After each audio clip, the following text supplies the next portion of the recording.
नमस्कार, बहुत स्वागत है आप सभी का। आज आम आदमी पार्टी और एंटी मोदी मोर्चे के लिए सुप्रीम कोर्ट से बड़ी राहत की खबर आई। सुप्रीम कोर्ट ने अरविंद केजरीवाल को जमानत दे दी। केजरीवाल 49 दिन के बाद अब से थोड़ी देर पहले तिहाड़ जेल से रिहा भी हो गए हैं। इससे उत्साहित आम आदमी पार्टी के नेताओं ने सुप्रीम कोर्ट के फैसले को हनुमान जी की कृपा, लोकतंत्र की जीत, सुप्रीम कोर्ट की दरियादिली और तानाशाही का अंत न जाने क्या क्या कहा। हालांकि गौर करने वाली बात यह है कि शराब घोटाले में अरविंद केजरीवाल को किसी तरह की कोई राहत नहीं मिली है। सुप्रीम कोर्ट ने केस की मेरिट पर अपने फैसले में कोई कमेंट नहीं किया है। अदालत ने अपने फैसले में बार बार और साफ साफ यह कहा है, देश में चुनाव है, 91 करोड़ वोटर्स वोटिंग राइट्स का इस्तेमाल करने वाले हैं। ऐसे में उन्हें हर पार्टी और उसके नेताओं को जानने का, सुनने का मौका मिलना चाहिए। चुनाव 5 साल में एक बार होता है, यह कोई सामान्य वक्त नहीं है। अरविंद केजरीवाल एक चुने हुए मुख्यमंत्री हैं, एक राष्ट्रीय पार्टी के सबसे बड़े नेता हैं, इसीलिए उन्हें चुनाव में कैंपेन करने का मौका मिलना चाहिए। सिर्फ इसी आधार पर सुप्रीम कोर्ट ने केजरीवाल को 1 जून तक के लिए जमानत पर रिहा करने का आदेश दे दिया। 1 जून को आखिरी राउंड की वोटिंग है। वोटिंग खत्म होते ही अरविंद केजरीवाल को 2 जून को सरेंडर करना पड़ेगा, जेल जाना पड़ेगा। नटशेल में फैसला यही है। लेकिन चूंकि चुनाव का वक्त है, इसलिए इस पर सियासत हो रही है। आम आदमी पार्टी के नेता तमाम तरह के दावे कर रहे हैं। ममता बनर्जी, अखिलेश यादव, राहुल गांधी, शरद पवार, मल्लिकार्जुन खड़गे से लेकर तेजस्वी यादव तक सबने सुप्रीम कोर्ट के फैसले पर खुशी जाहिर की है। बीजेपी के नेताओं ने अरविंद केजरीवाल को 22 दिन की जमानत मिलने पर कहा कि यह कोई बड़ी बात नहीं है, लेकिन सवाल यह है कि क्या किसी को भी कैंपेन के लिए जेल से छोड़ा जा सकता है? क्या एक आम आदमी के लिए कानून अलग है, नेताओं के लिए अलग है? ईडी ने जिन तर्कों के आधार पर केजरीवाल को जमानत का विरोध किया था, उन पर सुप्रीम कोर्ट ने क्या कहा और जमानत देते वक्त अरविंद केजरीवाल पर क्या क्या शर्तें लगाई गई हैं, ये मैं सब आपको बताऊंगा। लेकिन सबसे पहले उस वक्त की तस्वीर आपको दिखाता हूं जब अरविंद केजरीवाल विजेता की तरह तिहाड़ जेल से निकले और जेल के ताले टूट गए। भारत माता की इनकलाब, इनकलाब, वंदे वंदे, इनकलाब, इनकलाब, वंदे। जेल के ताले टूट गए और जेल के ताले टूट गए। केजरीवाल के स्वागत के लिए दिल्ली सरकार के मंत्री गोपाल राय, सौरभ भारद्वाज, आतिशी सिंह, कैलाश गहलोत, पार्टी के सांसद संदीप पाठक समेत तमाम नेता दिल्ली की तिहाड़ जेल के बाहर मौजूद थे। पंजाब के मुख्यमंत्री भगवंत मान भी केजरीवाल को रिसीव करने के लिए दिल्ली आए हुए थे। इंटरेस्टिंग बात यह है कि जब सुप्रीम कोर्ट का फैसला आया, उस वक्त तिहाड़ जेल में अरविंद केजरीवाल अपनी वाइफ सुनीता केजरीवाल और सहयोगी वैभव कुमार से मुलाकात कर रहे थे। इस मुलाकात का वक्त पहले से तय था। सुनीता केजरीवाल जैसे ही तिहाड़ से लौटी, उन्होंने ट्विटर पर लिखा, हनुमान जी की जय, ये लोकतंत्र की जीत है, लाखों करोड़ों लोगों की दुआओं और आशीर्वाद का फल है। इसके कुछ देर के बाद सुनीता केजरीवाल एक बार फिर तिहाड़ जेल के लिए निकल गई। वहां पहले से फॉर्मेलिटीज पूरी हो चुकी थी और अब से थोड़ी देर पहले अरविंद केजरीवाल तिहाड़ से जुलूस की शक्ल में निकले और सीधे अपने कार्यकर्ताओं के बीच पहुंचे।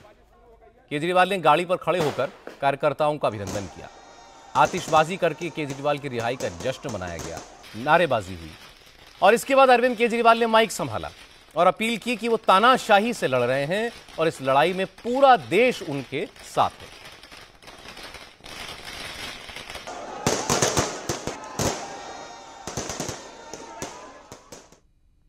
मैंने कहा था ना मैं जल्दी आऊंगा, मैंने कहा था ना जल्दी आऊंगा, आ गया। हनुमान जी के आशीर्वाद से आज मैं आप सब लोगों के बीच में हूँ। देश भर के करोड़ों करोड़ों लोगों ने अपनी दुआएं, अपना आशीर्वाद मुझे भेजा। मैं सुप्रीम कोर्ट के जजेस का शुक्रिया अदा करना चाहता हूँ, जिनकी वजह से आज मैं आप लोगों के बीच में हूँ। आप लोगों से एक ही निवेदन है, तन मन धन से लड़ रहा हूं, संघर्ष कर रहा हूं तानाशाही के खिलाफ, लेकिन 140 करोड़ लोगों को तानाशाही से लड़ना पड़ेगा। आज आपके बीच में आके बहुत अच्छा लग रहा है। कल 11 बजे कनॉट प्लेस हनुमान मंदिर में सब लोग आना, ज्यादा से ज्यादा हनुमान जी के दर्शन करेंगे और 1 बजे पार्टी ऑफिस में प्रेस कॉन्फ्रेंस होगी। सुप्रीम कोर्ट से जमानत मिलने के बाद से ही आम आदमी पार्टी के कार्यकर्ता जोश में। पार्टी के सारे बड़े लीडर ऑफिस पहुंचे, जश्न शुरू हुआ, मिठाइयां बांटी जाने लगी, ढोल ताशे बजने लगे, नाच गाना होने लगा। केजरीवाल के स्वागत के लिए उनके घर को भी खास तौर से सजाया गया था। शाम को आम आदमी पार्टी के सांसद संजय सिंह भी इस सेलिब्रेशन में शामिल होने दिल्ली पहुंचे। असल में आज संजय सिंह कन्नौज में अखिलेश यादव के लिए प्रचार करने गए थे। दिल्ली आते ही संजय सिंह ने केजरीवाल का बयान दोहराया। कहा कि केजरीवाल नरेंद्र मोदी की तानाशाही से लड़ रहे हैं, पूरा देश उनके साथ है। संजय सिंह ने कहा कि केजरीवाल की रिहाई से उनके अलायंस को पूरे देश में फायदा होगा। भारत का लोकतंत्र बचाने के लिए, संविधान बचाने के लिए, तानाशाही का अंत करने के लिए अरविंद केजरीवाल जी संघर्ष कर रहे हैं, लड़ाई लड़ रहे हैं। उनके साथ आम आदमी पार्टी का एक एक कार्यकर्ता मिलकर देश की जो तानाशाह सरकार है, प्रधानमंत्री नरेंद्र मोदी की तानाशाही का अंत हम लोग करेंगे। आज सुप्रीम कोर्ट ने जो फैसला दिया है, उससे भारत के लोकतंत्र को बचाने के लिए, लोकतंत्र की रक्षा को करने के लिए बहुत बड़ी मदद अरविंद केजरीवाल जी की अगुवाई में मिलेगी। इससे पूरे इंडिया गठबंधन को फायदा होगा, देश भर में फायदा होगा। बीजेपी चोरों की पार्टी है, भ्रष्टाचारियों की पार्टी है। देश भर के जितने लुटेरे हैं आज सब भारतीय जनता पार्टी के साथ हैं। भारतीय जनता पार्टी एक्सपोज हो चुकी है। इंडिया गठबंधन की सरकार बनेगी, 300 से ज्यादा सीटें आएंगी इंडिया गठबंधन की। बुरी तरीके से बीजेपी हारेगी। हर मोर्चे पर देश के प्रधानमंत्री ने झूठ बोला है, चाहे किसान हो, नौजवान हो, चाहे माताएं बहनें हो, चाहे महंगाई कम करने का मामला। कल से अरविंद केजरीवाल अपना कैंपेन शुरू करेंगे। आम आदमी पार्टी के संयोजक के तौर पर वो काम कर सकते हैं, सारे काम कर सकते हैं, लेकिन अगले 21 दिन तक केजरीवाल दिल्ली के चीफ मिनिस्टर के तौर पर ऑपरेट नहीं करेंगे।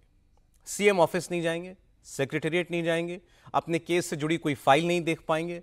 सिर्फ उन्हीं फाइलों पर वो दस्तखत कर सकते हैं जिन पर दिल्ली के एलजी की मंजूरी के लिए चीफ मिनिस्टर के सिग्नेचर जरूरी है। अपने केस के बारे में वो कोई बयान नहीं दे सकते और शराब घोटाले से जुड़े किसी आरोपी या गवाह के साथ वो कोई कांटेक्ट नहीं कर सकते। ये सारी पाबंदियां जमानत देते वक्त सुप्रीम कोर्ट ने लगाई हैं। हालांकि केजरीवाल को जमानत देते वक्त जस्टिस संजीव खन्ना और जस्टिस दीपांकर दत्ता की बेंच ने साफ साफ कहा कि केजरीवाल ईडी के 9 समन पर पेश नहीं हुए थे। ये उनके खिलाफ एक बड़ा नेगेटिव पॉइंट है। लेकिन यह भी ध्यान रखना पड़ेगा कि अरविंद केजरीवाल दिल्ली के चुने हुए मुख्यमंत्री हैं, एक राष्ट्रीय पार्टी के अध्यक्ष हैं। उनसे समाज को, सोसाइटी को कोई खतरा नहीं है और इस मामले की जांच अगस्त 2022 से पेंडिंग है, जबकि केजरीवाल को मार्च 2024 में ही गिरफ्तार किया गया है। अदालत ने कहा कि केजरीवाल की गिरफ्तारी की वैधता को चुनौती देने वाली पिटीशन पर अभी सुनवाई पेंडिंग है। इस पर देर भी लग सकती है। इसके अलावा देश में लोकसभा का चुनाव है। चुनाव हर 5 साल में ही होता है। असाधारण परिस्थिति है। केजरीवाल को कैंपेन का मौका मिलना चाहिए, इसलिए उन्हें जमानत दी जाती है। हालांकि ईडी की तरफ से केजरीवाल को चुनाव प्रचार के लिए जमानत देने का सख्त विरोध किया गया। ईडी ने कहा कि किसी भी आरोपी को अभी तक चुनाव में कैंपेन करने के लिए जमानत नहीं दी गई है। इलेक्शन कैंपेन किसी का फंडामेंटल राइट नहीं है। इस आधार पर जमानत देने से गलत मैसेज जाएगा। लेकिन जस्टिस संजीव खन्ना और जस्टिस दीपांकर दत्ता की बेंच ने अरविंद केजरीवाल को 22 दिन की बेल दे दी। केजरीवाल को चुनाव प्रचार करने के बाद 2 जून को वापस तिहाड़ जेल में सरेंडर करना पड़ेगा। हालांकि आम आदमी पार्टी ने केजरीवाल को जमानत मिलने को लोकतंत्र और संविधान की जीत बताया है। आम आदमी पार्टी के नेता आतिशी ने कहा कि सुप्रीम कोर्ट के इस फैसले से देश में तानाशाही का अंत होगा। दिल्ली सरकार के एक और मंत्री सौरभ भारद्वाज ने अरविंद केजरीवाल को जमानत मिलने को बजरंगबली का चमत्कार बताया। सौरभ भारद्वाज ने कहा कि केजरीवाल जब जेल से बाहर आएंगे तो देश में बहुत बड़े बदलाव देखने को मिलेंगे। ऐसे मामलों में जहां पे महीनों महीनों बिना सबूतों के लोगों को जेल में रखा गया, उनकी इंटरिम बेल 40 दिन में होना, मुझे लगता है कि कोई चमत्कार से बड़ा ऊपर वाले का एक इशारा है, ऊपर ईश्वर का इशारा है कि जो भारत में चल रहा है उसमें बदलाव आना जरूरी है। और मेरा मन कहता है कि ये अपने भक्त अरविंद केजरीवाल जी के लिए बजरंगबली हनुमान जी का आशीर्वाद है। और मुझे लगता है कि इसका बड़ा मकसद है ये कोई साधारण बात नहीं है, ये बहुत असाधारण बात है जो हो रही है। और एक बड़े मकसद के लिए अरविंद केजरीवाल जी जेल से बाहर आ रहे हैं और आपको कुछ दिनों के अंदर दिखेगा कि देश के अंदर अब बड़े बदलाव इनकी रिहाई के साथ दिखने लगेंगे। अरविंद केजरीवाल को जमानत मिलने को आम आदमी पार्टी क्लीन चिट जैसा बता रही है। हालांकि बीजेपी ने कहा कि सुप्रीम कोर्ट ने केजरीवाल को सिर्फ चुनावी कैंपेन के लिए जमानत दी है, रेगुलर बेल नहीं है ये। बीजेपी नेता मनजिंदर सिरसा ने कहा कि केजरीवाल को 2 जून को सरेंडर करना ही होगा। इससे ही साफ है कि उनको कोर्ट ने कोई क्लीन चिट नहीं दी है। एक तारीख के बाद उनको दोबारा जेल जाना होगा। अरविंद केजरीवाल जी को 1 जून के बाद दोबारा जेल जाना होगा। सुप्रीम कोर्ट ने स्पष्ट कर दिया, अरविंद केजरीवाल जी को केवल और केवल 15 दिन के लिए चुनाव के लिए बाहर रह सकेंगे। शराब घोटाले में लिप्त अरविंद केजरीवाल जी, भ्रष्टाचार में लिप्त अरविंद केजरीवाल जी, बेईमानी का, करप्शन का पैसा इकट्ठे करने वाले अरविंद केजरीवाल जी को 1 तारीख को दोबारा जेल जाना होगा। आज बड़ा स्पष्ट हो गया। अरविंद केजरीवाल और आम आदमी पार्टी कहती थी वो ईमानदार हैं, उन्होंने कोई करप्शन नहीं की, कोई बेईमानी नहीं की, तो फिर उनको 1 तारीख को जेल क्यों जाना होगा?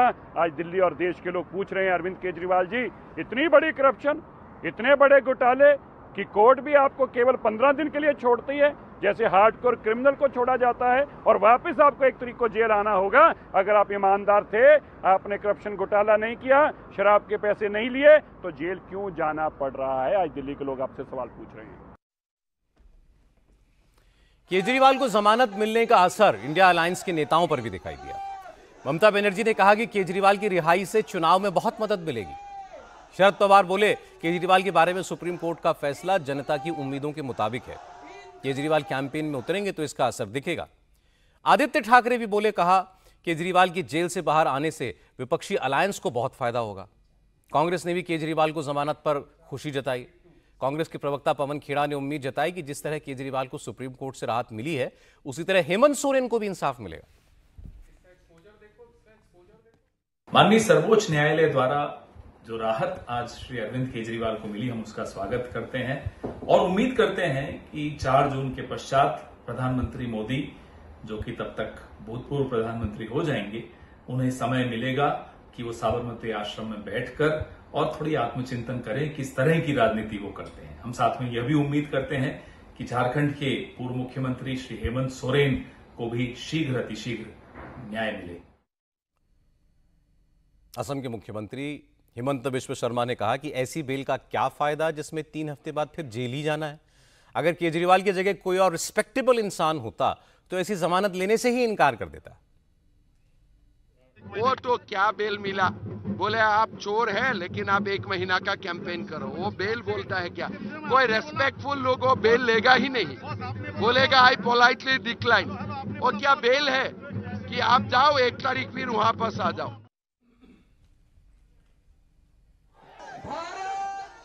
अरविंद केजरीवाल को जमानत मिलने के केस में 2 बातें ध्यान में रखने वाली हैं, जो सुप्रीम कोर्ट ने अपने आदेश में बार बार कही हैं। पहली बात यह कि जमानत का शराब घोटाले और उसमें अरविंद केजरीवाल के रोल से कोई लेना देना नहीं है। केजरीवाल की गिरफ्तारी सही है या नहीं है, इसका अभी फैसला नहीं हुआ है। यानी केजरीवाल को सुप्रीम कोर्ट से जमानत जरूर मिल गई, लेकिन केस की मेरिट पर कोई विचार ही नहीं किया गया है।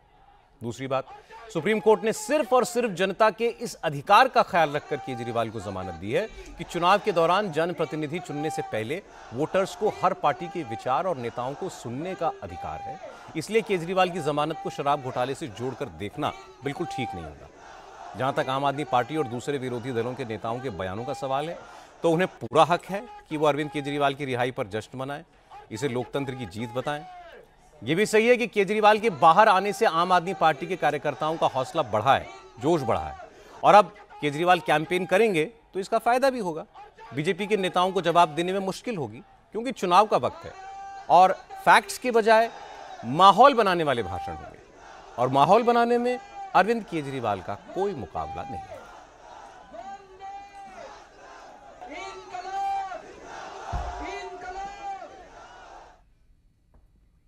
आज अक्षय तृतीया है। देश भर के मंदिरों में जबरदस्त रौनक है। अयोध्या में रामलला की प्राण प्रतिष्ठा के बाद यह पहली अक्षय तृतीया आई है, इसलिए आज राम मंदिर को खास तौर पर सजाया गया। रामलला को आज खास तौर पर हापूस आम का भोग लगाया गया। भक्तों ने महाराष्ट्र से 11,000 हापूस आमों के अलावा अनानास, केले, अंगूर, संतरे और फलों के रस रामलला के लिए अयोध्या भेजे थे। आज रामलला को इन्हीं फलों का भोग लगाया गया और अक्षय तृतीया पर खास पूजा अर्चना की गई। अक्षय तृतीया पर अयोध्या में रामलला के दर्शन करने के लिए करीब 2 लाख भक्त पहुंचे। इसी तरह वृंदावन में भी बांके बिहारी के दर्शनों के लिए जबरदस्त भीड़ होती है। अक्षय तृतीया के दिन बांके बिहारी मंदिर में ठाकुर जी को गर्भगृह से बाहर निकाला जाता है। भक्त भगवान के चरणों के दर्शन कर सकते हैं, इसीलिए इस दिन वृंदावन में बहुत भीड़ होती है। आज भीड़ को देखते हुए प्रशासन ने पहले ही अपील की थी कि भक्त बुजुर्गों और बच्चों को लेकर ना आए, वरना असुविधा हो सकती है। लेकिन इसके बाद भी लाखों लोग बांके बिहारी के दर्शन करने पहुंचे। हैरानी की बात यह है कि इस भीड़ को लोगों ने किसी भी तरीके से कोई असुविधा नहीं मानी। भक्त भगवान के चरणों के दर्शन करने के लिए पहुंचे। हालांकि प्रशासन ने पहले अपील की थी कि भक्त बुजुर्ग और बच्चों को लेकर ना आए।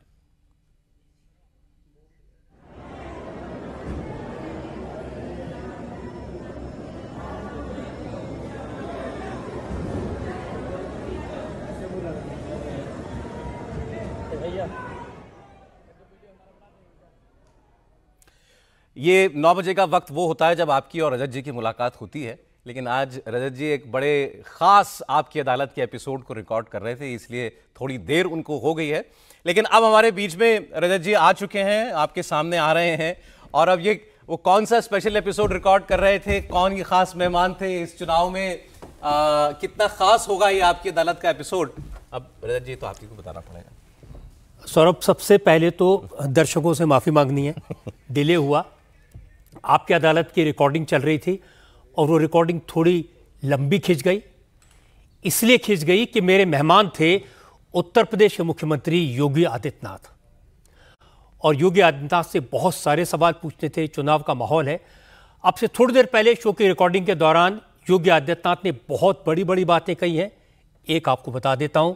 उन्होंने साफ साफ कहा कि 4 जून को तीसरी बार नरेंद्र मोदी देश के प्रधानमंत्री बनेंगे, इसमें किसी तरह का कोई संदेह नहीं है। उन्होंने कहा, मैं पूरा देश घूम रहा हूं और पूरे देश में एक ही आवाज आ रही है, अब की बार 400 पार। और इसके बाद देश में कॉमन सिविल कोड लागू होगा। यह बीजेपी के संकल्प पत्र में है, इसका कोई विकल्प नहीं है। और इसके बाद जनसंख्या अपने आप काबू में आ जाएगी। योगी आदित्यनाथ ने कहा कि 4 जून के बाद राहुल गांधी गाना गाएंगे, चल उड़ जा रे पंछी, ये देश हुआ बेगाना। क्योंकि राहुल गांधी ने आज ही भविष्यवाणी की कि बीजेपी की सबसे बड़ी हार यूपी में होगी। मैंने योगी से इसके बारे में पूछा। योगी आदित्यनाथ ने कहा, अगर राहुल को यूपी में बदलाव की उम्मीद है तो फिर कांग्रेस यूपी की 80 की 80 सीटों पर क्यों नहीं लड़ी? राहुल खुद अमेठी छोड़कर वायनाड क्यों भाग गए? 4 जून के बाद ये बेगाने पंछी अपने ठिकानों की तरफ उड़ जाएंगे। योगी आदित्यनाथ ने राहुल और अखिलेश यादव की दोस्ती पर कहा, इनकी एक ही पॉलिसी है, जीते तो मिलकर लूटेंगे, हारे तो दिल टूटेंगे। फिर योगी ने कहा, यूपी के लोग अब लूट की छूट नहीं देंगे, अखिलेश राहुल के दिल टूटने वाले हैं। योगी आदित्यनाथ आज आपकी अदालत में खुलकर बोले, बहुत सारी बातें कही। जैसे मैंने पूछा कि मणिशंकर अय्यर ने कहा कि पाकिस्तान के पास एटम बम है, इसलिए पाकिस्तान की इज्जत करनी चाहिए। इस पर योगी ने कहा कि पाकिस्तान के पास एटम बम है तो क्या भारत के एटम बम फ्रिज में रखने के लिए है? मैंने पूछा कि नवनीत राणा हैदराबाद में 15 सेकंड मांग रही हैं। योगी ने कहा, ठीक है, 15 सेकंड में ही काम हो जाएगा। जो लातों के भूत होते हैं वो बातों से नहीं मानते, उनको इसी तरह के डोज मिलने चाहिए।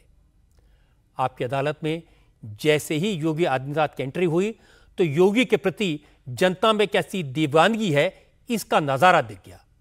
आपकी अदालत के सेट पर 2 मिनट तक सिर्फ योगी योगी के नारे लगते रहे और तालियों की गड़गड़ाहट गूंजती रही।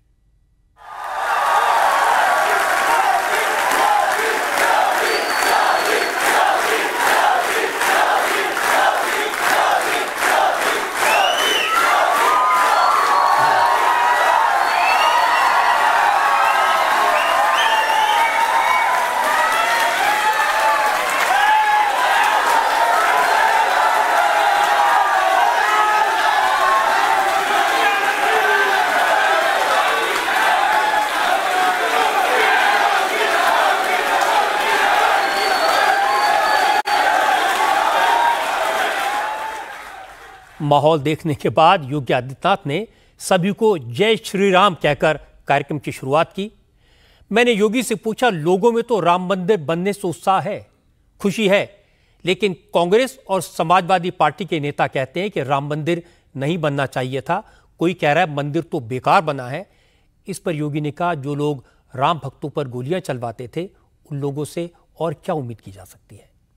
आपकी अदालत में योगी का पूरा जवाब तो आप सुन पाएंगे कल रात 10 बजे, लेकिन फिलहाल आपको एक छोटी सी झलक दिखा देता हूं।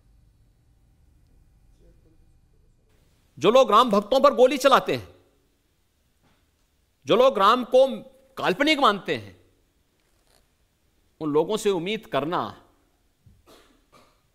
कि वे राम मंदिर से खुश होंगे, या मुझे लगता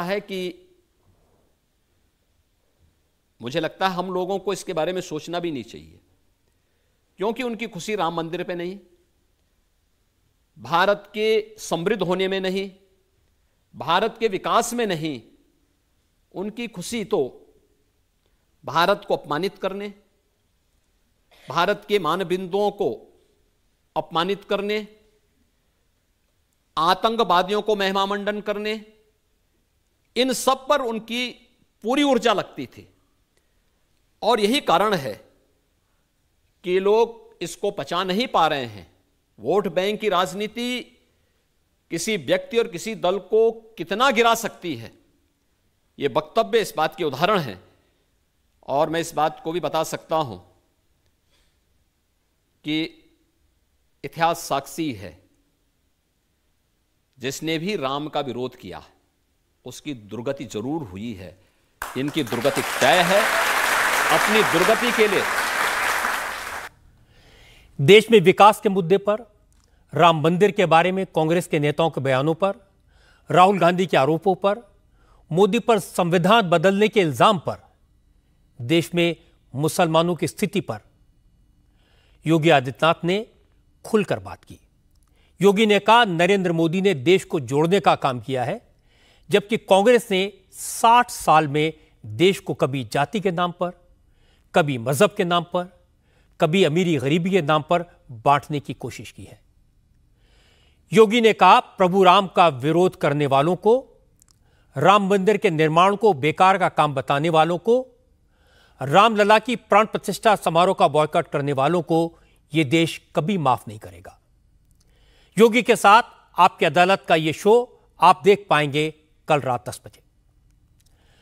इस शो में योगी आदित्यनाथ ने खुलकर कहा कि जो राम को लाए जनता उनको लाएगी, जो राम का विरोध करते हैं जनता उन्हें राम राम कर देगी। लेकिन हैरानी की बात है कि कांग्रेस के नेता अभी तक सबक नहीं सीख पाए। आज महाराष्ट्र कांग्रेस के अध्यक्ष नाना पटोले ने कह दिया कि 4 जून के बाद जब इंडिया अलायंस की सरकार बनेगी तो सबसे पहले राम मंदिर का शुद्धिकरण कराया जाएगा, क्योंकि नरेंद्र मोदी ने जो प्राण प्रतिष्ठा की थी वो अशुद्ध थी। नाना पटोले ने कहा, जब मोदी की मां की डेथ हुई थी तो उन्होंने सिर नहीं मुंडाया था, इसीलिए मंदिर की प्राण प्रतिष्ठा ठीक नहीं थी। नाना पटोले ने कहा कि कांग्रेस की सरकार बनेगी तो चारों शंकराचार्यों से मंदिर का शुद्धिकरण करवाया जाएगा, रामलला की मूर्ति हटाकर वहां राम दरबार स्थापित किया जाएगा। राम मंदिराचं आम्ही शुद्धीकरण करू, राम मंदिराचं आम्ही शुद्धीकरण करू, कारण की आमचे सनातन धर्माचे जे शंकराचार्य 4 आहेत त्यांनी या विधीला त्यांचा विरोध केला आणि आमचे धार्मिक जे हिंदू धर्माचे जे आमचे जे श्रेष्ठ आहेत ते 4ही शंकराचार्य, त्या शंकराचार्यांच्या माध्यमातून त्याचं शुद्धीकरण केलं जाईल आणि त्या ठिकाणी राम दरबार उपस्थित केला जाईल। कारण की आता भगवान श्रीरामाचा दरबार नाही आहे तिथं, छोट्या रूपामध्ये त्यांनी मांडलेलं आहे, पण ती जी ओरिजिनल मूर्ती जी आहे रामलल्लाची ती बाजूलाच आली, नवीन आणली, तर त्याच्यामुळे आम्ही रामलल्लांचा दरबार पण सजवू त्या ठिकाणी आणि शंकराचार्यांच्या हाताने ते आमचे या धर्माचे जे प्रमुख आहेत त्यांच्या हाताने त्याचं शुद्धीकरण करू, कारण त्यांचंच म्हणणं आहे की आम्हाला ही विधी आमच्या धर्मासाठी योग्य नाही, तिच्या आई मरण पावली, तिने मुंडन केलं नाही, हे त्यांचं म्हणणं आहे, माझं नाही आहे. आणि त्याच्यामुळे या पद्धतीचं जे काही तिथं झालेल्या घटना आहे त्या घटनेचं शंकराचार्यांच्या माध्यमातून एक शुद्धीकरण केलं जाईल. थोडं आम्ही सांगतो त्याला सुधार केलंच पाहिजे, पण ते धर्माच्या आधारावर केलं पाहिजे, अधर्माच्या नाही. नरेंद्र मोदींनी अधर्माच्या आधारावर केलेलं काम. नाना पटोले के इस बयान पर पहला रिएक्शन कांग्रेस से निकाले गए प्रमोद कृष्णम का आया। प्रमोद कृष्णम ने कहा, नाना पटोले को मंदिर के शुद्धिकरण की नहीं, अपने दिमाग को शुद्ध करने की जरूरत है। ईश्वर करे कांग्रेस पार्टी जल्दी से जल्दी राम विरोधियों से मुक्त हो जाए। जिस राम का नाम लेने से जिह्वा पवित्र हो जाती है, जिस राम के नाम से हमारा जीवन पवित्र हो जाता है, जिस राम के नाम लेने से हमारे जन्म जन्मांतर के पाप कट जाते हैं, उस राम का मंदिर अशुद्ध है। कांग्रेस कहना क्या चाहती है कि राम मंदिर अशुद्ध है, और मंदिर का शुद्धिकरण कराएंगे आप कराएंगे। पहले आप अपने दिमाग को शुद्ध करिए। अपने दिमागों में जो गंदगी भरी है, जो नफरत है राम के प्रति, उसको बाहर निकालिए। राम का नाम सुनना नहीं चाहते आप, राम मंदिर के निमंत्रण को ठुकराते हैं आप। राम मंदिर के निर्माण को बनने से रोकने के लिए 50 सालों तक आपने रोड़े अटकाए।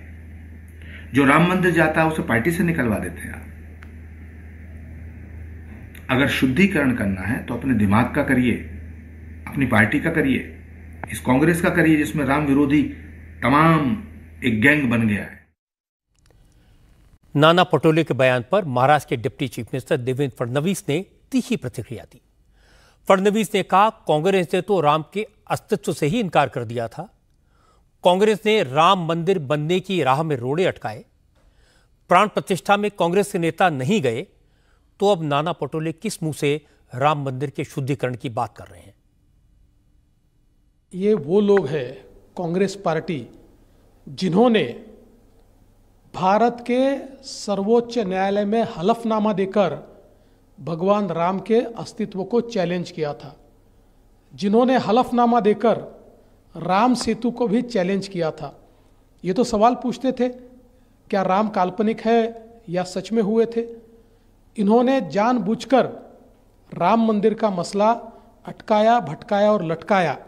लेकिन प्रधानमंत्री मोदी जी ने राम मंदिर का फैसला भी कोर्ट से आने के लिए प्रयास किया और उसके बाद राम मंदिर भी बनवाया और आज राम मंदिर में प्राण प्रतिष्ठा भी हुई है। कांग्रेस ने तो किया ही नहीं है। इन लोगों ने तो उस समय भी विरोध किया, आज भी विरोध किया, और सबसे बड़ी बात यह है कि कांग्रेस ने राम मंदिर के प्राण प्रतिष्ठा समारोह का बहिष्कार किया है। राम को नकारने वाले, मंदिर का बहिष्कार करने वाले, मैं ऐसा मानता हूं इनको कोई ये कहने का अधिकार नहीं है। आज प्रधानमंत्री नरेंद्र मोदी भी महाराष्ट्र में थे। नंदुरबार की रैली में मोदी ने प्रभु श्री राम और राम मंदिर पर कांग्रेस के नेताओं के बयानों को लेकर कांग्रेस और महाविकास अघाड़ी पर जबरदस्त हमला किया। मोदी ने कहा, जो श्री राम भारत के अस्तित्व का आधार है, कांग्रेस को उनके मंदिर से परेशानी है। रामनवमी मनाने से दिक्कत है। मोदी का राम मंदिर जाना कांग्रेस को देश विरोधी काम लगता है। मोदी ने कहा कि कांग्रेस धीरे धीरे भारत में हिंदू आस्था को खत्म करने की साजिश रच रही है। कांग्रेस के जो शाहजादे हैं ना, उनके गुरु अमेरिका में रहते हैं। ये शहजादे के गुरु ने अमेरिका से कहा है कि राम मंदिर का निर्माण और रामनवमी का उत्सव ये आइडिया ऑफ इंडिया के खिलाफ है, भारत के विचार के खिलाफ है। मोदी मंदिर जाता है, वो भी उनके पेट में चूहे दौड़ने लग जाते हैं। कांग्रेस मेरा मंदिर जाना भी भारत विरोधी है। बताइए भाई, क्या मंदिर जाना ये देशद्रोह है क्या? राम के देश में राम मंदिर को देश विरोधी बता रहे हैं। ये तुष्टीकरण के लिए सरकारी इफ्तारी करने वाले लोग, ये आतंकवादियों की कब्रों को संवारने वाले लोग, ये हम सबके प्रभु राम और जिनका राम मंदिर जहां हम जाते हैं उस राम मंदिर जाने को देश विरोधी बता रहे हैं। कांग्रेस पार्टी देश से हिंदू आस्था को मिटाने का षड्यंत्र कर रही है। साथियों, भारत के अस्तित्व का आधार राम से है और भारत के भविष्य का प्रेरणा पुंज भी प्रभु श्री राम है। ऐसे प्रभु राम को कांग्रेस पार्टी वाले आइडिया ऑफ इंडिया के खिलाफ मानती है। मोदी का इशारा सैम पित्रोदा के बयान की तरफ था। पित्रोदा ने कहा था, भारत सेक्युलर लोकतंत्र है, वहां राम मंदिर बना है, रामनवमी बनाई जा रही है, प्रधानमंत्री बार बार मंदिर जा रहे हैं, यह सेक्युलरिज्म के लिहाज से ठीक नहीं है। मोदी ने आज इसी बात का जिक्र किया।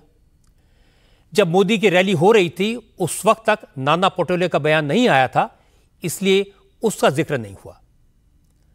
लेकिन मैंने योगी आदित्यनाथ से नाना पटोले के बयान के बारे में पूछा और उन्होंने करारा जवाब दिया।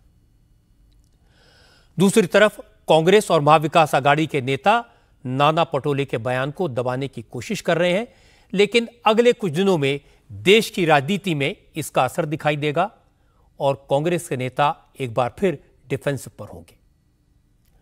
महाराष्ट्र के बाद प्रधानमंत्री मोदी तेलंगाना पहुंचे। महबूबनगर की रैली में उन्होंने कांग्रेस और केसीआर की पार्टी बीआरएस पर हमला बोला। दोनों पर करप्शन के इल्जाम लगाए और साफ साफ कहा कि करप्शन के मामले में दोनों पार्टियों में आपसी सांठगांठ है, दोनों एक दूसरे की फोटोकॉपी है। और इसके बाद मोदी ने राहुल गांधी की बात की, कहा अब शहजादे की मोहब्बत की दुकान बंद हो गई है, नफरत की दुकान खुल गई है। उन्हें तेलंगाना के लोग अफ्रीकन लगते हैं क्योंकि शहजादे के गुरु को तेलंगाना के लोगों की स्किन का रंग अच्छा नहीं लगता। कांग्रेस के शहजादे चुनाव से पहले मोहब्बत की दुकान लेकर निकले थे, लेकिन चुनाव आते ही मोहब्बत की दुकान का बोर्ड उतर गया है। शहजादे अब समाज में जहर घोलने में जुट गए हैं। टुकड़े टुकड़े गैंग को कंधा देने वाले देश के टुकड़े करने की बात कर रहे हैं। शहजादे के एक एडवाइजर है, वो अमेरिका में रहते हैं। उन्होंने कहा है कि दक्षिण भारत के लोग अफ्रीकन है, उन्हें तेलंगाना के लोग अफ्रीकन लगते हैं। जानते हैं क्यों? क्योंकि उन्होंने आपकी चमड़ी का रंग पसंद नहीं आता। तेलंगाना में असदुद्दीन ओवैसी भी इस बार पूरी ताकत लगा रहे हैं, लेकिन कल नवनीत राणा ने हैदराबाद जाकर जिस तरह ओवैसी को ललकारा, ये बात ओवैसी को चुभ गई। आज ओवैसी ने कहा उनके भाई अकबरुद्दीन को नवनीत राणा जो छोटे छोटे कहकर चिढ़ा रही हैं, वो छोटा नहीं तोप है, उसे बहुत मुश्किल से रोक कर रखा हुआ है। अगर छोटे को छूट दे दी तो बड़े बड़ों को मुश्किल हो जाएगी। वो एमपी साहिबा जो महाराष्ट्र से आके छोटे छोटे, अरे छोटे को रोक के रखा हूं, छोटे को बहुत रोक के रखा हूं। अगर जिस दिन मैं छोटे को बोला कि मियां मगर आराम कर तो तुम संभाल लो, फिर तुम संभालो। छोटे छोटे, तुमको मालूम ही क्या है छोटा क्या है नहीं मालूम तुमको, तोप है वो। बोर बच्चा है, सालार का बेटा है, बहुत मुश्किल से समझा के बिठाना पड़ता उनको, बहुत मुश्किल से। और उनको समझाने वाले का नाम असदुद्दीन ओवैसी है, किसके बाप को नहीं सुनने वाला है छोटा। बोल दूं कल से शुरू करो बैटिंग। अभी खाली उन्होंने टाइमिंग कर रहे, सिंगल ले रहे, 1 2 3 कर रहे। अगर शुरू हो गए T20 का तो फिर तुम्हारा भी T20 फिर कैसा होगा देखो। हाँ, अरे आप बताइए, आप 15 सेकंड का थे इनको, 15 सेकंड। मुर्गी का बच्चा हूं मैं? हाँ, 15 सेकंड का थे। बोलो ना कहां पे आना आता हूं मैं। तुम्हारे पप्पा से पूछो, दिल्ली वाले पप्पा से पूछ के बताओ मेरे को। तुम्हारे घर पे आऊं, तुम्हारे ऑफिस पे आऊं, कहां पे आऊं बताओ। 15 सेकंड ये कर देंगे। अरे क्या मुल्क है ये? क्या है यहां पर? कोई कानून नहीं है भारत में? पुलिस क्या वो आईपीसी का नहीं है? कोई भी आ रहा बोल के जा रहा। छोटे ओवैसी ने 15 मिनट की बात की थी, नवनीत राणा ने 15 सेकंड की बात कर दी। ओवैसी को चुप गई और वो काफी गुस्से में बोले। नवनीत राणा ने भी ओवैसी को जवाब देने में देर नहीं लगाई। नवनीत ने कहा, जिन्हें ओवैसी तोप बता रहे हैं वैसी तोपें तो हम घर के बाहर सजाने के लिए रखते हैं। छोटे को ओवैसी खूंखार बता रहे हैं, वैसे खूंखार हम घर में पालते हैं। बड़े ने ओवैसी ने कहा कि मैंने छोटे को दबा के रखा और हमारा छोटा तोप है। मैं आपको बताना चाहूंगी बड़े कि ऐसे तोप को तो हम घर के बाहर सजावट के लिए रखते हैं। बड़ा कहता है कि छोटा हमारा खूंखार है। अरे ऐसे खूंखार हम घर में पालते हैं। ये याद रखना कि मैं भी माझी सैनिक की बेटी हूं, कि मैं भी देखना चाहती हूँ मुर्गी और मुर्गी का बच्चा कब तक खैर मनाता है। और बड़ा कहता है कि मैंने छोटे को संभाल के रखा है, मैंने छोटे को समझा के रखा है। अरे समझा के रखा है इसलिए बड़े तुम्हारे आंखों के सामने है। नहीं तो आज राम भक्त और मोदी जी के शेर हर गली में घूम रहे हैं। दबा के रखा है इसके लिए नजरों के सामने है। इतना ही मैं कहूंगी। और मैं भी देखती हूँ, बहुत जल्द मैं हैदराबाद आती हूँ, मैं देखती हूँ मुझे कौन रोकता है। मैंने आपकी अदालत में योगी आदित्यनाथ से नवनीत राणा के बयान के बारे में पूछा था। योगी ने कहा, नवनीत राणा ने कोई गलत बात नहीं कही। लातों के भूत बातों से कहां मानते हैं। और इसके बाद योगी ने कहा, मोदी तीसरी बार प्रधानमंत्री बनेंगे तो देश में कॉमन सिविल कोड लागू हो जाएगा और ये सब अपने आप सीधे हो जाएंगे। उन्होंने कहा, कॉमन सिविल कोड बीजेपी का संकल्प है, इसका कोई विकल्प नहीं है। ये तो लागू होना ही चाहिए। और ये हमने अपने संकल्प पत्र में भी, भारतीय जनता पार्टी घोषणा पत्र नहीं जारी करती, संकल्प पत्र देती। संकल्प का मतलब विकल्प नहीं, उसको हर हाल में होना है।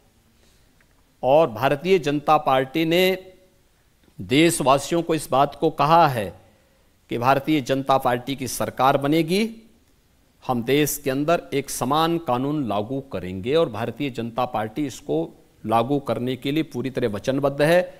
एक देश में एक प्रधान है तो एक विधान भी होगा और एक निशान भी है। तो प्रधान और निशान के साथ साथ विधान भी देश के अंदर एक होगा। और ये भारतीय जनता पार्टी ने पहले कह दिया है, भारतीय जनता पार्टी की वचनबद्धता है और इसको हर हाल में लागू किया जाएगा। और मुझे लगता है कि पूरे देश को एक समान नागरिक कानून के लिए भारतीय जनता पार्टी के पक्ष में खड़ा होना चाहिए। योगी आदित्यनाथ ने देश में हिंदुओं की घटती और मुसलमानों की तेजी से बढ़ती आबादी पर खुलकर जवाब दिया।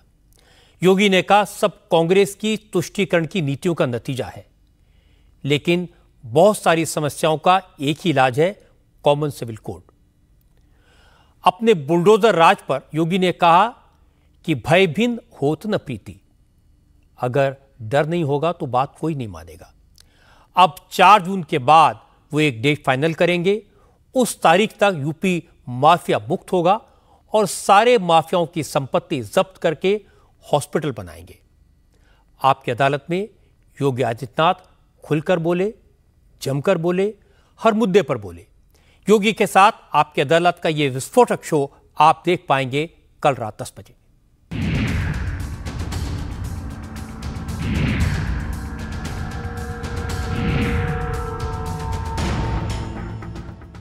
आज राहुल गांधी ने भविष्यवाणी की कि बीजेपी की सबसे बड़ी हार यूपी में होगी। यूपी में कांग्रेस और समाजवादी पार्टी को कम से कम 50 सीटें मिलेंगी। राहुल गांधी ने कहा, लिख कर रख लो, नरेंद्र मोदी तीसरी बार देश के प्रधानमंत्री नहीं बनेंगे। असल में आज कन्नौज में राहुल गांधी और अखिलेश यादव ने ज्वाइंट रैली की। कन्नौज से अखिलेश यादव चुनाव के मैदान में हैं। कन्नौज में 13 मई को वोट पड़ने हैं। कन्नौज से राहुल ने कहा, उन्होंने अपना काम कर दिया है, बीजेपी वाले घबरा रहे हैं, अब जनता भी तैयार है, वो लिख कर दे सकते हैं कि नरेंद्र मोदी की हार यूपी से ही तय होगी। यहां पे इंडिया गठबंधन की जीत होगी, अखिलेश यादव की जीत होगी। और उत्तर प्रदेश में आप देखना, मैं आपको लिख के दे रहा हूं, उत्तर प्रदेश में इंडिया गठबंधन का तूफान आ रहा है।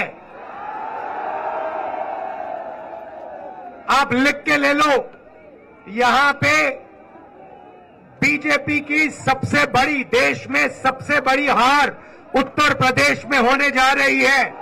लिख के ले लो।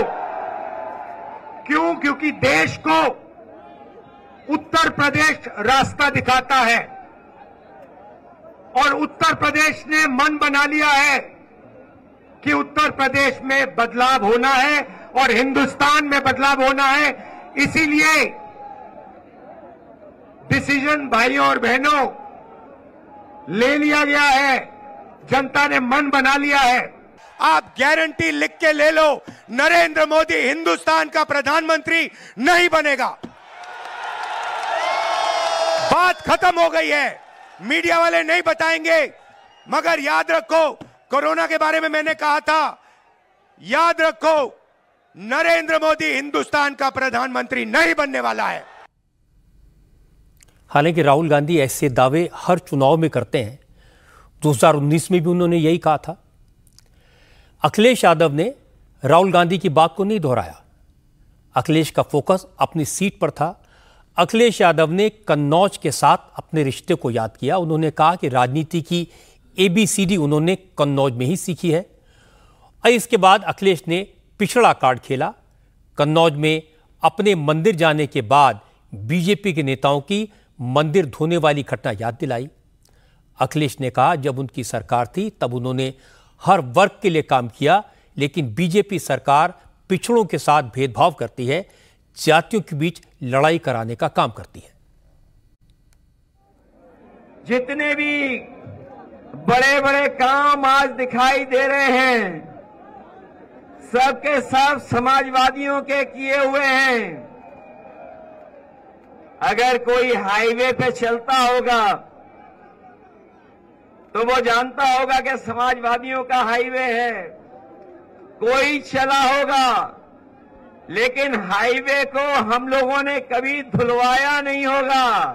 मुझे पूरा भरोसा है कि कन्नौज की जनता, ऐसे लोग जो हमारे और आपके बीच में दीवार बन करके खड़े हैं, समय समय पर समाज को तोड़ने का संदेश देते हैं, उन सबको आप धोने का काम करोगे, एक एक वोट डाल करके धोने का काम करोगे।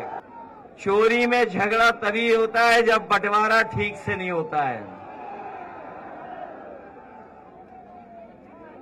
चोरों में झगड़ा तभी होता है जब चोरी की चीज का बंटवारा ठीक ना हो। और हमें तो वो दिन भी याद आ रहे हैं जो लोग कहते थे बादलों की वजह से रडार से दिखाई नहीं देता है और नाले की पाइप से गैस निकाल करके चाय बनाई जा सकती है। आज वही लोग और उनके सहयोगी लोग कह रहे हैं कि जो वैक्सीन निकाल ली है, जो वैक्सीन लगवाई है, जिनके पास ऐसा ज्ञान है तो उन पे ये भी तो ज्ञान होगा कि वैक्सीन जो लग गई है वो वैक्सीन कैसे निकाली जाएगी। आपकी अदालत में राहुल गांधी के दावे पर मैंने योगी आदित्यनाथ से सवाल पूछे। मैंने कहा राहुल गांधी कह रहे हैं कि यूपी में बीजेपी साफ हो जाएगी। इस पर योगी ने कहा जिस पार्टी की यूपी असेंबली में 403 में से सिर्फ 2 सीटें हैं वो ऐसे दावे करे तो हंसी आती है। योगी ने कहा 4 जून का इंतजार कीजिए, 4 जून के बाद ये विदेशी पंछी अपने ठिकाने की तरफ उड़ जाएंगे और गाना गाएंगे, चल उड़ जा रे पंछी ये देश हुआ बेगाना। राहुल गांधी आज कह रहे थे कि लिख के ले लो, सबसे ज्यादा हार उत्तर प्रदेश में होगी बीजेपी की। देखिए, मुझे अफसोस होता है कि उत्तर प्रदेश में कांग्रेस की दुर्गति को देख करके 403 विधानसभा सदस्यों का हमारा सदन है, कांग्रेस के पास केवल 2 सदस्य हैं। देखो, यूपी में कांग्रेस को ढोने के लिए 4 लोग भी नहीं हैं, 2 लोग सीमित हो गए और अगली बार वह भी गायब हो जाएंगे। राहुल जी, मुझे एक बात बताइए कि अगर कांग्रेस में इतना ही जोश खरोश था तो 80 की 80 सीटों पे क्यों नहीं लड़ा यूपी में? एक दूसरा, वह अमेठी छोड़ करके वायनाड क्यों गए? फिर वापस आना ही था उनको तो अमेठी से क्यों नहीं लड़े? तो अच्छा है, ये हसीन सपने देखने चाहिए, भगवान करे ये सपने में जिए, क्योंकि इन्होंने देश को सपने ही दिखाए हैं। तो आज उन सपनों में जिए, खुशहाल रहें। देश पे जब संकट आएगा तो फिर यहां से छोड़ करके, उनका तो पहले से ठिकाना है, तो अपने ठिकाने की तरफ लौट जाएंगे। तो क्योंकि ये तो वही है ना कि उड़ जा रे पंछी ये देश हुआ बेगाना, तो ये लोग वही वाले लोग हैं, भारत को बेगाना करने वाले लोग हैं। इनसे ये उम्मीद करना कि भारत के सुख दुख में शामिल होंगे, गांव, गरीब, किसान, नौजवान की बात कर पाएंगे, महिलाओं की सुरक्षा की बात कर पाएंगे, ये बेईमानी होगी। इसलिए अच्छा है कुछ देर, कुछ दूरी तक खुश हो जाएं। 4 जून के बाद मुझे लगता है कि कोई पूछने वाला नहीं मिलेगा। राहुल गांधी आजकल संविधान की कॉपी लेकर घूम रहे हैं, बार बार दावा करते हैं अगर बीजेपी जीती तो नरेंद्र मोदी संविधान बदल देंगे। योगी आदित्यनाथ ने इसका बड़ा करारा जवाब दिया। उन्होंने कहा असलियत यह है कि कांग्रेस ओबीसी का, पिछड़ों का, दलितों का, शेड्यूल कास्ट का आरक्षण छीनकर मुसलमानों को देना चाहती है। योगी ने देश में मुसलमानों की स्थिति पर बात की और यह कहा कि गजवाए हिंद का सपना तो कयामत के दिन तक पूरा नहीं होगा। योगी ने कहा जो दंगा करेगा उसे डंडा ही मिलेगा। योगी आदित्यनाथ ने आपकी अदालत में 4 जून के बाद का पूरा प्लान भी बता दिया। योगी के साथ आपकी अदालत का ये शो आप देख पाएंगे कल रात 10 बजे।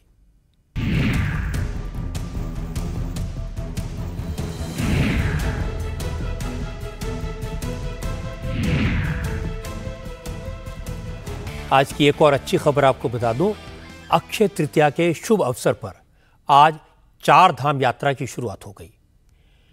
आज सुबह 7 बजे मंत्रोच्चार और धार्मिक रीति रिवाज के साथ केदारनाथ मंदिर के कपाट खोले गए।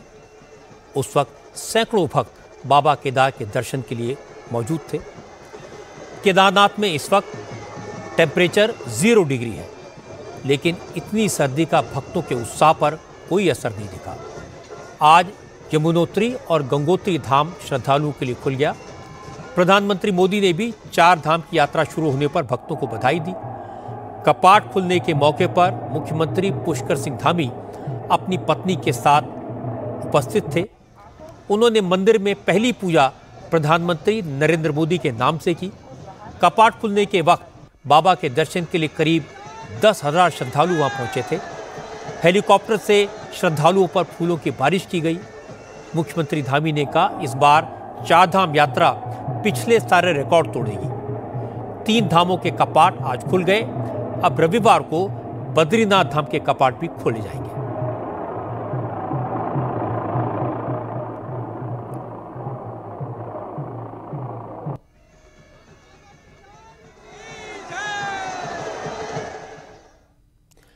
आज योगी आदित्यनाथ ने भी कहा कि अब भारत में भक्तों पर फूल बरसेंगे और जो दंगा करेगा उसे डंडा ही मिलेगा।